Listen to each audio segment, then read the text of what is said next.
अकबर और बिरबल की कहानी। एक बार अकबर बादशाह के राज्य का खजाना खाली हो गया। बादशाह ने बिरबल से कहा कि हमारे राज्य का खजाना खाली हो गया है, इसलिए अब बताओ क्या करें। बिरबल ने कहा कि हमारे राज्य में एक व्यापारी है, वही हमारी मदद कर सकता है, उसके पास चलो। व्यापारी के पास गए और व्यापारी से कहा कि हमारे राज्य का खजाना खाली हो गया है, मदद करोगे? व्यापारी ने कहा क्यों नहीं, जरूर करूँगा। और व्यापारी ने अपना खजाना खोल दिया। राजा खजाने को देखकर बोला, तुम्हारे पास इतना खजाना कहाँ से आया? व्यापारी बोला, मैं तो आप ही के टैक्स को चोरी करता हूँ और वहाँ से ही कमाया है।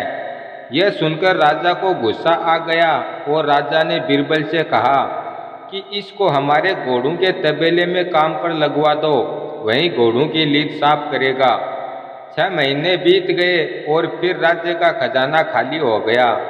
अकबर ने बिरबल से फिर कहा, राज्य का खजाना खाली हो गया है, क्या करें? बिरबल ने फिर कहा कि उसी व्यापारी के पास चलो, वही हमारी मदद करेगा।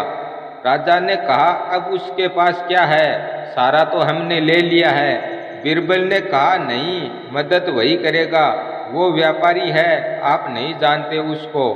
फिर व्यापारी के पास गए और कहा, राज्य का खजाना खाली हो गया है, मदद करोगे? व्यापारी ने कहा, क्यों नहीं, पहले से ज़्यादा लो। राजा ने कहा, इस बार कहाँ से लाया? व्यापारी बोला, बस यहीं से।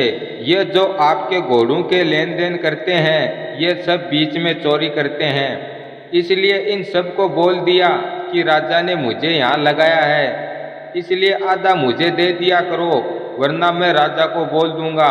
बस यही से कमा लिया।